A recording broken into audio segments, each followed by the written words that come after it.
My name is Claire Whitfield. I'm 33 years old, and for the past 6 years, I've built a career most people in my family don't know exists.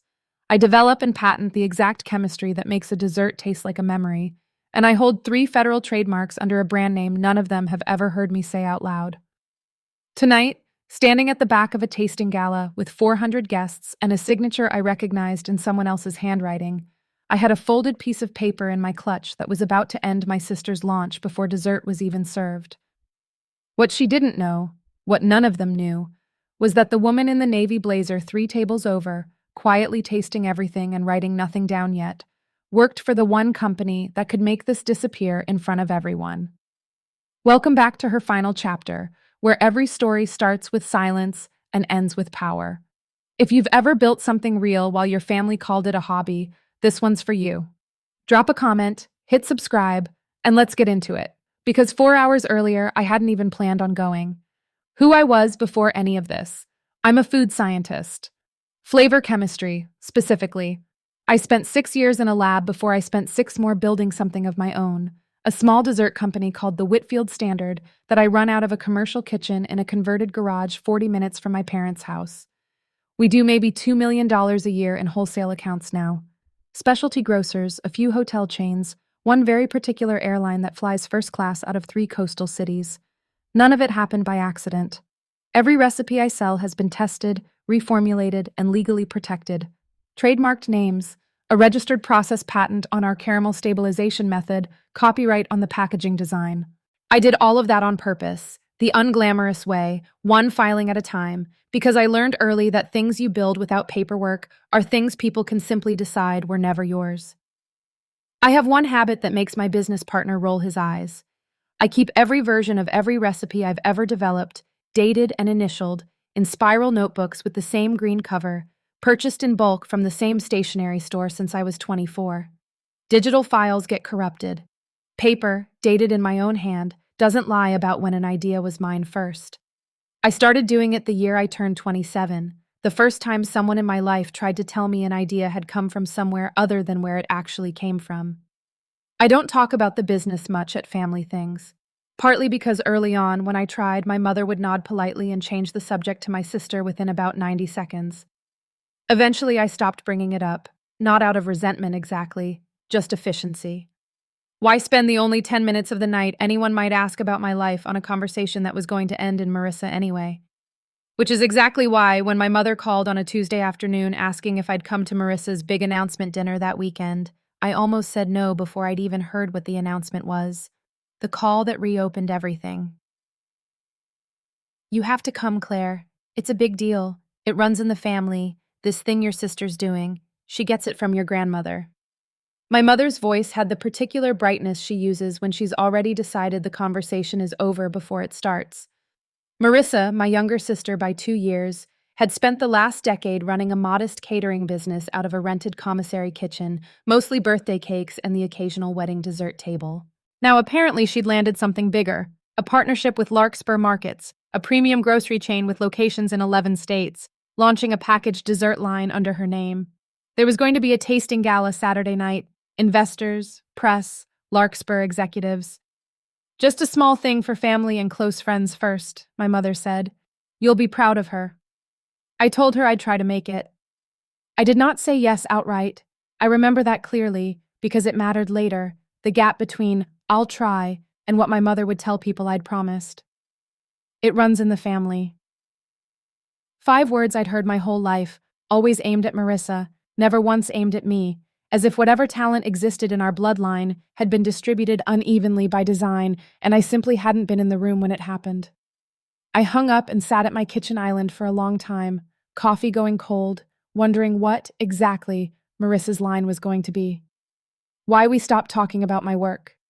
To understand what happened at that gala, you need to understand what happened 8 years earlier in my grandmother's kitchen, the summer before she died.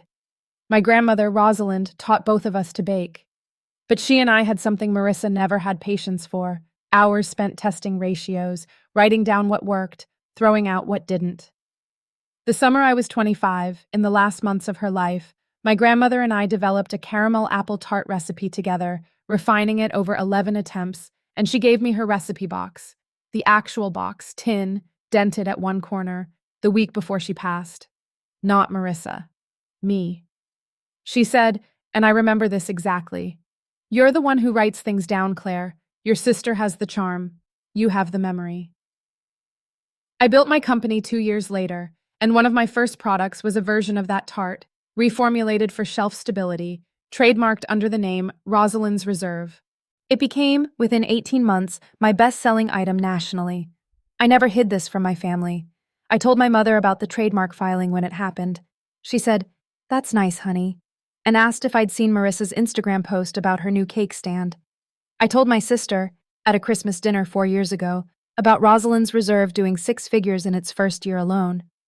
Marissa said, "Cool," and asked if I could pass the rolls.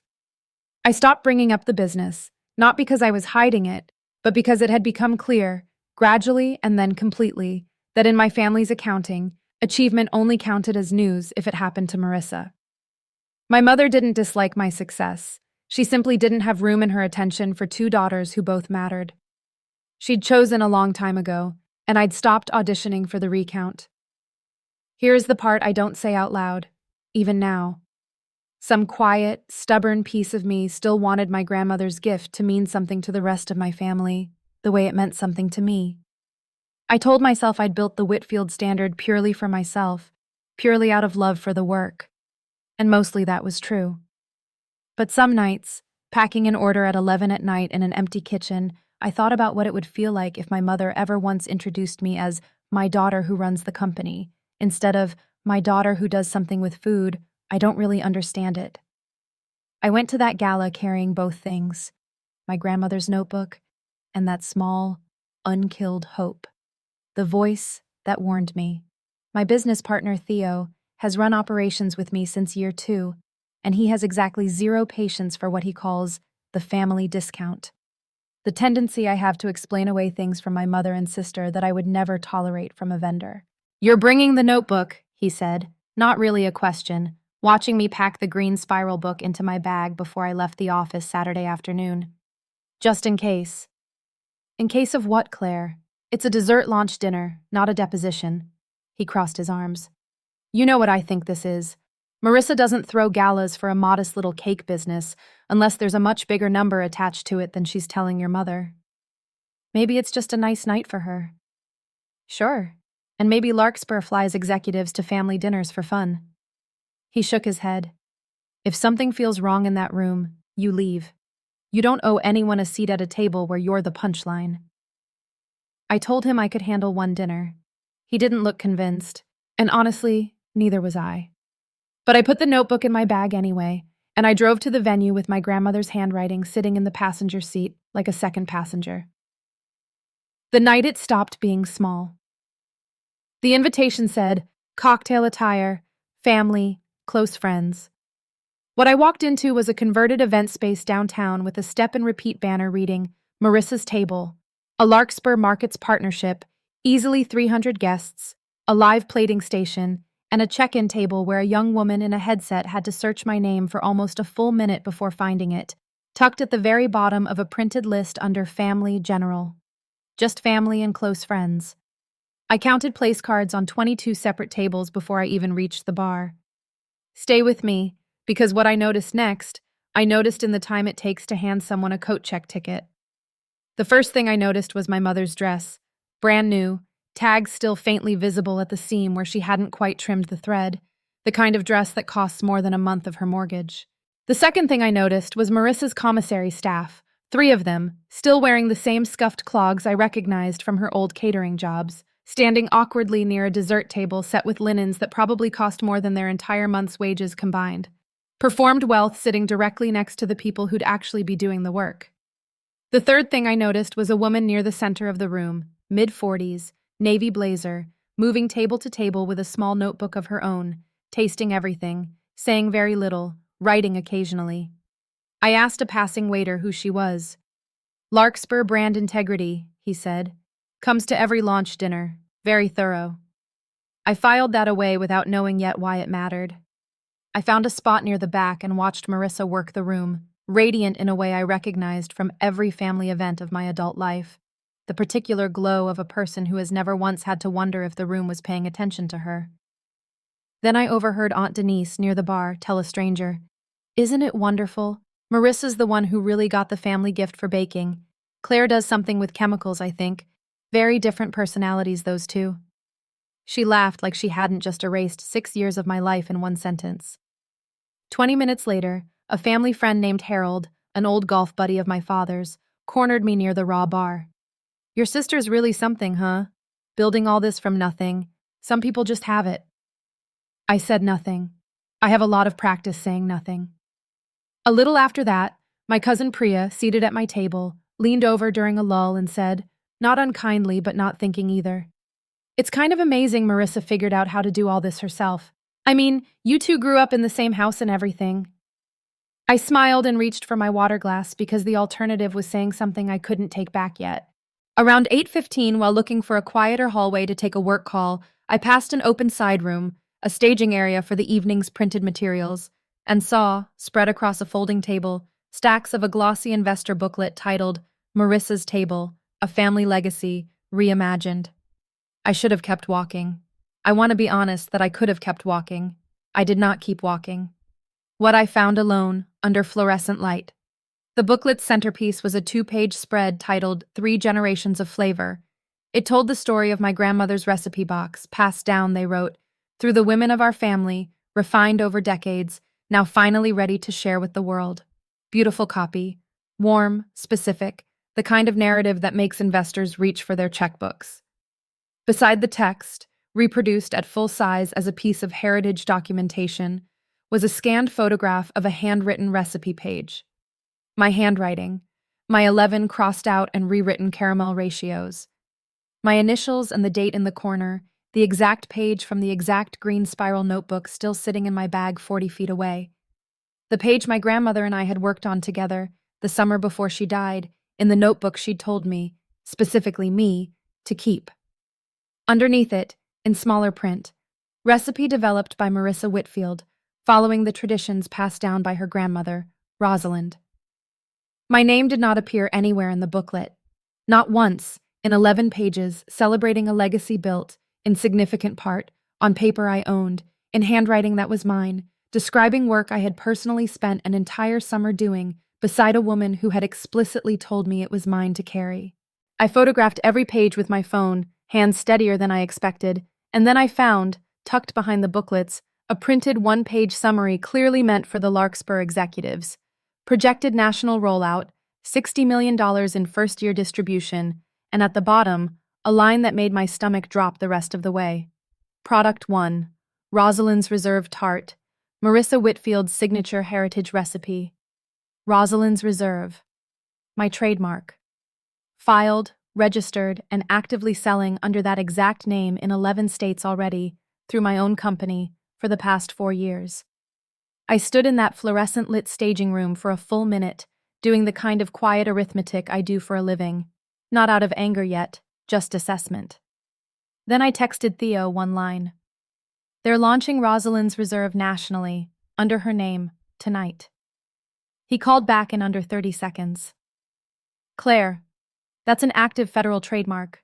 You know what that means if Larkspur puts it on packaging without clearing it." "I know exactly what it means.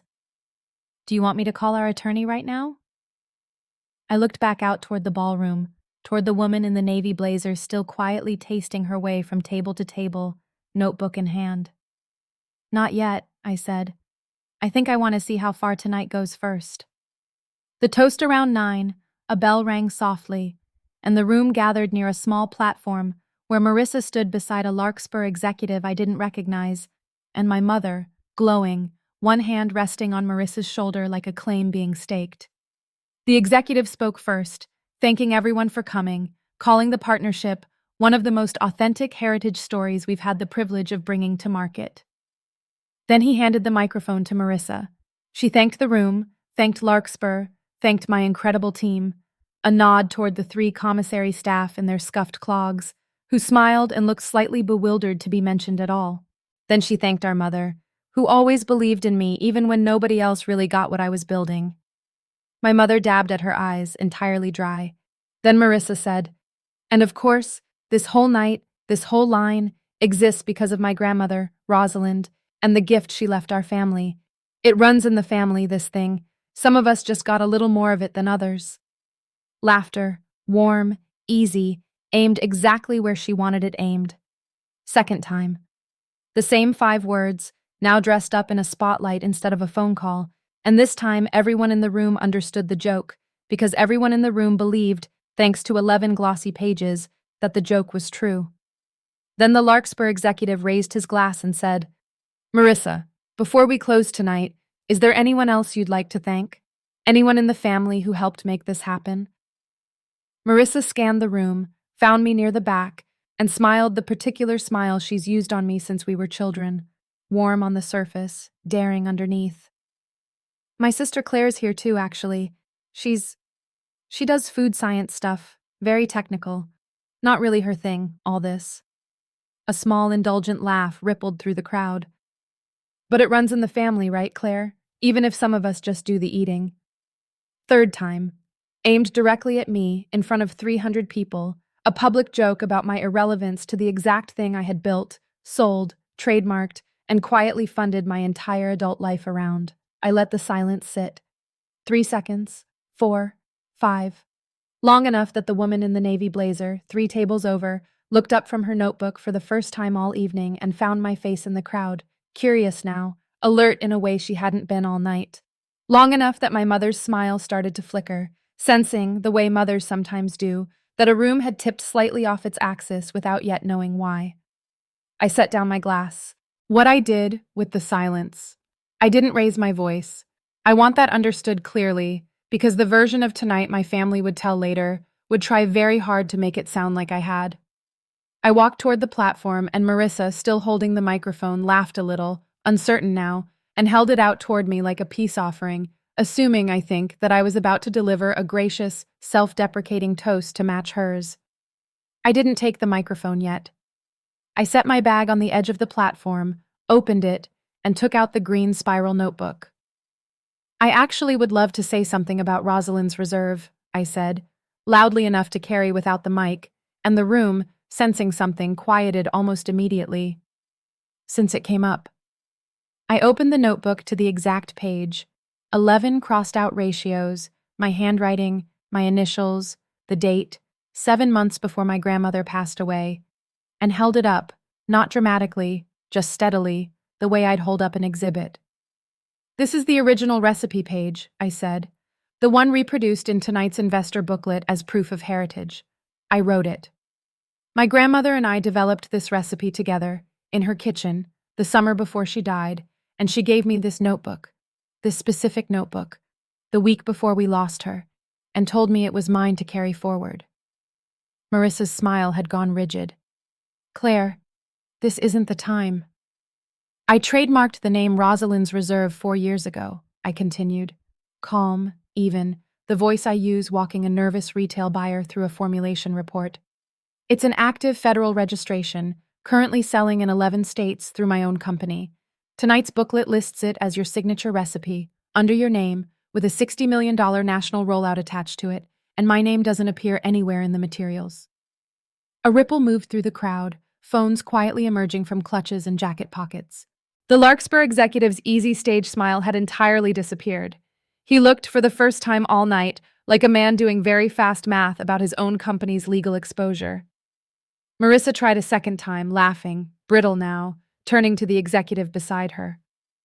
"This is a family thing, Dan. We can sort out the paperwork side of it later. There's no need to make this—" "It's not paperwork, Marissa." I kept my voice level, unhurried. "It's an active trademark. Using it in national distribution without my authorization isn't a family disagreement. It's infringement." The woman in the navy blazer was already standing. She crossed the room without hurry, the unmistakable walk of someone whose entire job is knowing exactly when a launch has stopped being a launch. "I'm sorry to interrupt," she said, to the executive, not to Marissa. "Dan, is there a licensing agreement on file for the Rosalind's Reserve name? Legal didn't flag anything in the clearance packet." Dan's face went pale in a way lighting couldn't fix. We were told it was a family recipe, fully owned, no third-party claims." "It has a third-party claim," I said. "It has a registration number." I can give it to you tonight. Marissa tried a third time, quieter now, almost pleading, aimed only at me. It runs in the family, Claire. You know it does. I didn't think it would matter this much to you. It runs in the family, I agreed, and let the room hear it, my own voice speaking her line back on my own terms instead of underneath hers. That's exactly the problem. It ran to me. You built a national launch on the one part of this family's legacy that was never yours to give away. The brand integrity officer had already pulled Dan aside, low, urgent voices, the particular stillness of two people doing damage control in real time in front of an audience they can no longer control. I closed the notebook. I don't need an apology tonight, I said to my sister, quiet enough now that it wasn't for the room anymore, just for her. I need my name off that packaging by Monday. Everything else we can discuss with lawyers instead of microphones the way it should have started. Then I picked up my bag, stepped down off the platform, and walked back toward the door. Past my mother's frozen face, past 300 guests who had come for dessert and left with a different story entirely, and out into the cool night air, where, for the first time in longer than I could remember, nobody in that building was deciding what my name meant instead of me. What came apart, and what quietly came together. Everything I expected to happen, happened within days.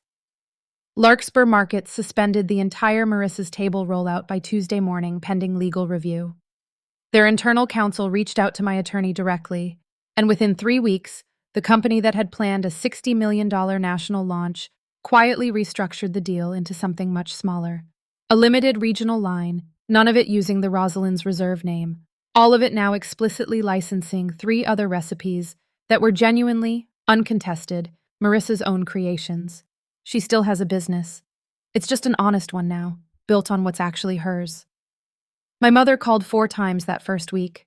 I let 3 go to voicemail. On the 4th, she said, quieter than I'd heard her in years, I didn't know it was your trademark, Claire. I didn't know any of it was really yours in that way.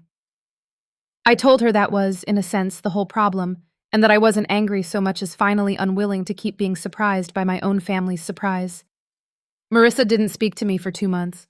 When she finally called, it wasn't quite an apology. It was smaller and stranger than that. She told me the investor booklet's language about 3 generations had been written by a marketing consultant Larkspur hired, and that she'd approved the copy without reading it as carefully as she should have. I don't think I set out to steal it, she said. I think I just stopped seeing the line between what Grandma gave both of us and what she specifically gave you. I believed she meant it. I also understood that meaning it hadn't stopped her from putting my handwriting in an investor deck without my name on it.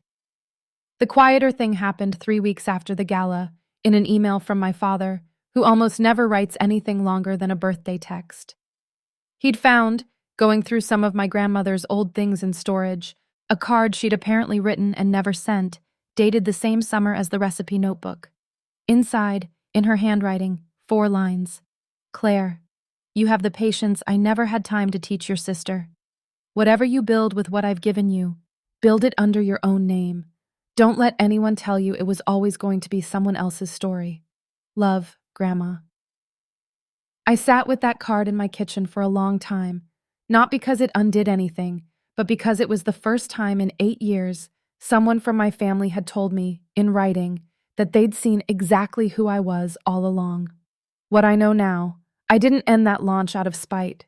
I just stopped letting a room full of strangers believe a story about my life that wasn't true, long enough for the truth underneath it to matter to someone other than me. I still have the notebook. It's a little fuller now, and I've learned that the people who call your work not really your thing are often the ones who understood, better than anyone, exactly whose thing it was. That's my story. If it meant something to you, drop a comment and tell me. I read every one. And if you want more stories like this, hit subscribe to her final chapter because there's another one waiting for you next week.